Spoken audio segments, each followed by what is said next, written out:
Hello friends, എല്ലാവർക്കും അർച്ചന ചേച്ചി LLB സീരിയലിന്റെ ലേറ്റസ്റ്റ് എപ്പിസോഡ് റിവ്യൂയിലേക്ക് സ്വാഗതം. അങ്ങനെ ആ കാട്ടിനുള്ളിൽ വെച്ച് അർച്ചനയ്ക്ക് എന്ത് സംഭവിച്ചു എന്ന് ആ രക്ഷകൻ വിശദമായി തന്നെ പറഞ്ഞു കൊടുക്കുന്നുണ്ട്. ബോധമില്ലാതെ ശ്വാസം പോലും കിട്ടാതെ കിടക്കുന്ന അർച്ചനയ്ക്ക് രക്ഷകൻ ജീവശ്വാസം കൊടുക്കുകയാണ്. CPR നൽകിക്കൊണ്ട് അർച്ചനയെ എടുത്തുകൊണ്ട് ആ രക്ഷകൻ താമസിക്കുന്ന ടെന്റിനുള്ളിലേക്ക് കൊണ്ടുപോവുകയാണ്. തനിക്ക് സംഭവിച്ചതെല്ലാം അറിഞ്ഞ് ആകെ ഞെട്ടിത്തരിച്ച് സങ്കടത്തോടെ അർച്ചന അങ്ങനെ ഇരിക്കുകയാണ്. അനുവാദമില്ലാതെ എന്റെ ശരീരത്തെ സ്പർശിക്കാൻ നിങ്ങൾക്ക് ആരാണ് അധികാരം തന്നതെന്ന് അർച്ചന ചോദിക്കുമ്പോ ആ രക്ഷകൻ പറയുന്നുണ്ട്, വാദം ചോദിച്ചാൽ തരാൻ നിങ്ങൾക്ക് ബോധമുണ്ടായിട്ട് വേണ്ടേ? സമയത്ത് നിങ്ങൾക്ക് ഞാൻ CPR തന്നിട്ടില്ലെങ്കിൽ നിങ്ങൾക്ക് ഇപ്പൊ ഇങ്ങനെ ചോദ്യം ചോദിക്കാൻ പോലും ജീവൻ ഉണ്ടാകുമായിരുന്നില്ല. ഞാൻ അങ്ങനെയെല്ലാം ചെയ്തതിൽ നിങ്ങൾക്ക് സങ്കടമൊന്നും വേണ്ട. അവളുടെ ഈ അവസ്ഥ മറ്റൊരാൾക്കുണ്ടായാലും ഞാൻ ഇത് തന്നെയായിരിക്കും ചെയ്യുന്നത്. ഞാൻ എന്റെ ഒരു കടമയായിട്ടാണ് കാണുന്നത് എന്ന് പറയുമ്പോ അർച്ചനയ്ക്ക് ദേഷ്യം വരികയാണ്. നിങ്ങൾ ആരാ, ഡോക്ടറാണോ എന്ന് ചോദിക്കുമ്പോ രക്ഷകൻ പറയുന്നുണ്ട്, ഞാൻ ആരോ ആയിക്കോട്ടെ, നിങ്ങൾക്ക് നിങ്ങളുടെ ജീവൻ തിരിച്ചു കിട്ടിയില്ലേ, നിങ്ങൾ സേഫ് ആയില്ലേ, ഇനി വിശ്രമിക്കെന്ന് പറയാണ്. പിന്നീട് അവിടെയുള്ള ഫുഡ് എടുത്ത് ആ രക്ഷകൻ അർച്ചനയ്ക്ക് കൊടുക്കുന്നുണ്ട്.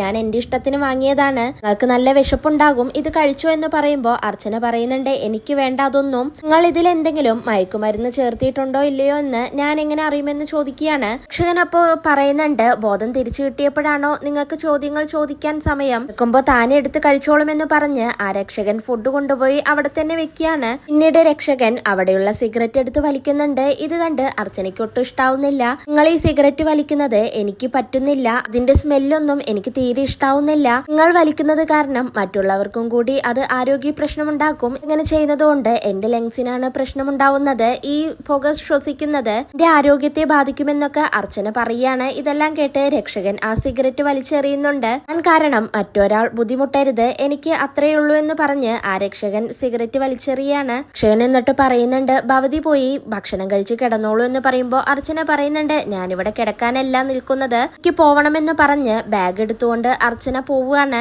എന്നാൽ ആ രാത്രിയിൽ എങ്ങോട്ട് പോകണമെന്നറിയാതെ പട്ടണകളുടെ സൗണ്ട് എല്ലാം കേൾക്കുന്നുണ്ട്. അർച്ചന ആകെ പേടിച്ചുകൊണ്ട് അങ്ങനെ നിൽക്കുകയാണ്. അപ്പോഴാണ് ആ രക്ഷകൻ അങ്ങോട്ടേക്ക് വന്ന് പറയുന്നത്, ഈ രാത്രിയിൽ നിങ്ങൾക്ക് ഇവിടുന്ന് പോവാനായി കഴിയില്ല, പോകാൻ ശ്രമിക്കുന്നത് തന്നെ അപകടമാണ്, രാത്രിയിൽ ഇവിടെ താമസിച്ച് നാളെ പോവാം, ത്തേക്ക് ചെല്ലെന്ന് പറഞ്ഞ് രക്ഷകൻ അവിടെ നിന്നും പോവുകയാണ്. അർച്ചനയ്ക്കാണെങ്കിൽ മുന്നിൽ വേറൊരു വഴിയുമില്ലാതെ ആ ടെന്റിനുള്ളിലേക്ക് തന്നെ കയറി പോവുകയാണ്. ശരാ, ഈ രാത്രിയിൽ ഇവിടെ തങ്ങേണ്ട അവസ്ഥയാണല്ലോ, വീട്ടുകാർ എന്നെ കാണാതെ ഏത് അവസ്ഥയിലാവുമെന്ന് എനിക്കറിയുന്നില്ല, നീയും വിളിക്കാൻ പോലും പറ്റുന്നില്ലല്ലോ എന്ന് പറഞ്ഞ് ഫോൺ എടുത്ത് വീണ്ടും അർച്ചന വിളിക്കുന്നുണ്ടെങ്കിലും കിട്ടുന്നില്ല. അർച്ചന അങ്ങനെ കരഞ്ഞുകൊണ്ടിരിക്കുകയാണ്. അതിനുശേഷം അമ്പാട്ട് വീട്ടിലാണെങ്കിൽ എല്ലാവരും അർച്ചനയെ കാണാത്തതിൽ ടെൻഷൻ അടിച്ചുകൊണ്ട് അങ്ങനെ ഇരിക്കുകയാണ്. അഞ്ചു പറയുന്നുണ്ട്, ചേച്ചി ഇപ്പൊ എന്തിനാണ് പോയത്, ഇതൊക്കെ വലിയ ആവശ്യമുണ്ടായിരുന്നോ എന്നൊക്കെ ചോദിക്കുമ്പോ അച്ചു പറയുന്നുണ്ട്, ആവശ്യമുള്ളത് കൊണ്ടാണല്ലോ ചേച്ചി പോയത്, ചേച്ചി ഇങ്ങനെ ഒറ്റയ്ക്ക് പോവില്ലായിരുന്നുവല്ലോ എന്നൊക്കെ പറയുന്നുണ്ട്. രുക്കുവാണെങ്കിൽ അർച്ചനയുടെ ഫോണിലേക്ക് വിളിച്ചുകൊണ്ടേയിരിക്കുകയാണ്. കുന്തനപ്പ പറയുന്നുണ്ട്, നമുക്ക് എന്തായാലും കരിമലക്കൊടിയിലേക്ക് ഒന്ന് പോയി നോക്കിയാലോ എന്ന് പറയുമ്പോ രുക്കു പറയുന്നുണ്ട്, അത്രയിൽ ഈ സമയത്താണോ അങ്ങോട്ടേക്ക് പോകുന്നത്, കരിമലക്കൊടി വല്ലാത്തൊരു സ്ഥലമാണെന്ന് ഞാൻ കേട്ടിട്ടുണ്ട്, അത്രയിൽ കാട്ടാനകളെല്ലാം ഇറങ്ങുമെന്നാണ് ഞാൻ കേട്ടിരിക്കുന്നത് എന്നൊക്കെ രുക്കു പറയാണ്. എന്നാൽ ഇതെല്ലാം അകത്തിരുന്ന് ചിന്നു കേൾക്കുന്നുണ്ട്. എല്ലാം കേട്ട് സങ്കടപ്പെട്ടുകൊണ്ട് ചിന്നു അങ്ങനെ കരയാണ്. ചിന്നുവിന്റെ കരച്ചിൽ കേട്ട് എല്ലാവരും തന്നെ അകത്തേക്ക് പോകുന്നുണ്ട്. ഇവനെ എന്നിട്ട് ആശ്വസിപ്പിക്കുന്നുണ്ട്, മോള് കരയൊന്നും വേണ്ട, അമ്മയ്ക്കൊന്നും സംഭവിക്കില്ല, അവിടെ വന്യമൃഗങ്ങളുണ്ടെന്നൊക്കെ പറയുന്നത് വെറുതെയാണ്, അമ്മയ്ക്കൊന്നും സംഭവിച്ചിട്ടുണ്ടാവില്ല, നമ്മള് പോയി നോക്കാമെന്നൊക്കെ അനന്തനും മുകുന്ദനും ചിന്നുവിനെ പറഞ്ഞ് ആശ്വസിപ്പിക്കുന്നുണ്ട്. ഇത് വീണ്ടും പറയുന്നുണ്ട്, ഏട്ടാ വൈകിക്കണ്ട, കരിമലക്കൊടിയിലേക്ക് പോകുന്നതാണ് നല്ലതെന്ന് പറയാണ്. അങ്ങനെ അനന്തനും മുകുന്ദനും അച്ചുവും കൂടി കരിമലക്കൊടിയിലേക്ക് പോവാനായി നിൽക്കുമ്പോ രുക്കു അച്ചുവിനെ തടയുന്നുണ്ട്. അച്ചു, നീ ഇപ്പോൾ പോവണ്ട, എനക്ക് തലവേദനയാണെന്നല്ലേ പറഞ്ഞതെന്ന് ചോദിക്കുകയാണ്. അച്ചു പറയുന്നുണ്ട്, ആ കാര്യം ഞാൻ അത്ര ഓർത്തില്ലെന്ന്. പിന്നീട് അനന്തനും മുകുന്ദനും കൂടി പരസ്പരം നോക്കിക്കൊണ്ട് നമുക്ക് പോവാമെന്ന് തീരുമാനിച്ച് അവര് പോവാനായി ഇറങ്ങുകയാണ്. പിന്നീട് അച്ചുവിന് ചിന്നുവിന്റെ സങ്കടം കണ്ട് പോവാതിരിക്കാൻ തോന്നുന്നില്ല.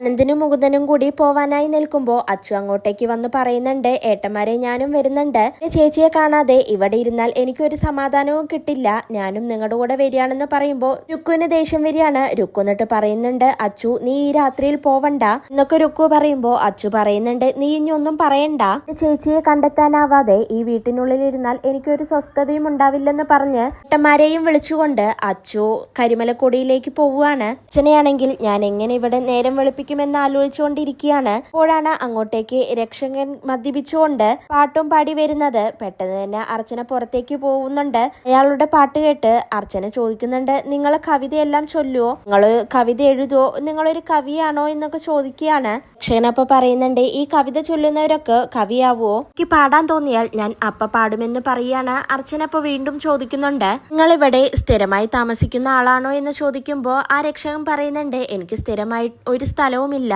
എനിക്ക് ലോകമേ തറവാടെന്ന പോലെയാണെന്ന് പറയുന്നുണ്ട് അർച്ചന. അപ്പൊ ചോദിക്കുകയാണ്, ഈ സ്ഥലം കരിമലക്കൊടി തന്നെയാണോ? ചോദിക്കുമ്പോ രക്ഷകന് മനസ്സിലാവുന്നുണ്ട് അർച്ചന ഈ നാട്ടുകാരിയല്ലെന്ന്. നിങ്ങൾ ഈ നാട്ടുകാരിയല്ലെന്ന് എനിക്ക് മനസ്സിലായി, പിന്നെ നിങ്ങൾ ഇവിടെ എങ്ങനെ എത്തി?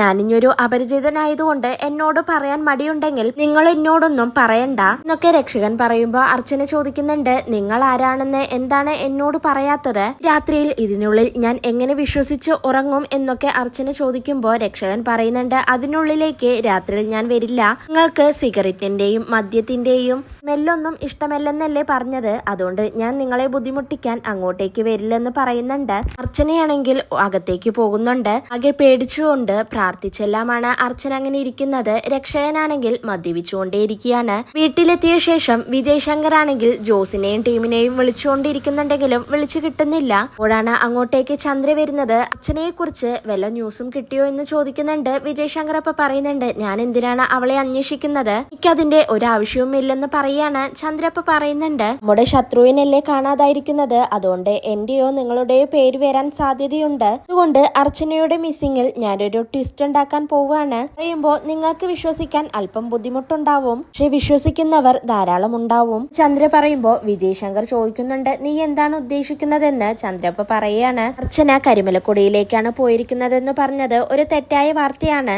ആരും സംശയിക്കാതിരിക്കാൻ വേണ്ടിയിട്ടാണ് അവള് അങ്ങനെ ഒരു കാരണവും പറഞ്ഞ് അങ്ങോട്ടേക്കാന്ന് പറഞ്ഞു പോയത്. എന്നാൽ സത്യം അതൊന്നുമല്ല. അവൾ തനിയെ പോയതൊന്നുമല്ല, ഒളിച്ചോടിയതാണ്. 40-കാരിയായ വനിതാ വക്കീല് യുവാവായ കാമുകനോടൊപ്പം ഒളിച്ചോടിപ്പോയി. ഇങ്ങനെയൊരു ന്യൂസ് സോഷ്യൽ മീഡിയയിൽ പ്രചരിപ്പിക്കണം ആണ് എന്റെ പ്ലാൻ. അതോടെ അവളുടെ ആങ്ങളമാരും മകളും നാട്ടിൽ തല ഉയർത്തി നടക്കാൻ പറ്റാതെ നാണം കെടും. അവരും അവളുടെ ഒളിച്ചോട്ടം ചർച്ച ചെയ്യട്ടെ, നമ്മുടെ ഭാഗത്തൊന്നും തെറ്റി വരില്ലല്ലോ. ഇനിയുണ്ട് വിജയേട്ട, എന്റെ പ്ലാൻ സൂപ്പർ അല്ലേ എന്ന് ചോദിക്കുമ്പോ വിജയ് ശങ്കർ പറയുന്നുണ്ട്, എന്റെ പ്ലാൻ കൊള്ളാം, ഞാൻ സമ്മതിച്ചു തന്നിരിക്കുന്നു. പക്ഷേ കരിമലക്കൊടിയിൽ വെച്ച് അർച്ചനയ്ക്ക് എന്തെങ്കിലും ആപത്ത് സംഭവിച്ച് മരണപ്പെട്ടാൽ എന്തു ചെയ്യും? അപ്പൊ പിന്നെ ഈ ന്യൂസ് ഫ്ലാഷ് ചെയ്തതുകൊണ്ട് എന്ത് പ്രയോജനമാണ് നമുക്കുണ്ടാവുക എന്ന് വിജയ് ശങ്കർ ചോദിക്കുകയാണ്. ചന്ദ്ര അപ്പൊ പറയുന്നുണ്ട്, അങ്ങനെ സംഭവിച്ചാൽ അതും നമുക്ക് നല്ലത് തന്നെയല്ലേ, ഇല്ലാതായാൽ അത്രയും നല്ലത്. കാമുകനോടൊപ്പം ഒളിച്ചോടിപ്പോയ അവൾ നിരാശയിൽ ആത്മഹത്യ ചെയ്തു എന്ന് വരുത്തി തീർത്താൽ പോരെ? അർച്ചന ഇനിയിപ്പോ മരണപ്പെട്ടാലും ആരുടെയും സെന്റിമെന്റ്സ് കിട്ടരുത് എന്നൊക്കെ ചന്ദ്ര പറയുമ്പോ വിജയ് ശങ്കർ പറയുന്നുണ്ട്, സൂപ്പർ പ്ലാൻ ആണ് നിന്റെ. കാര്യത്തിൽ നിന്റെ ബുദ്ധി സാമർത്ഥ്യം അപാരം തന്നെ. കാര്യങ്ങളെല്ലാം മനസ്സിലാക്കി വളരെ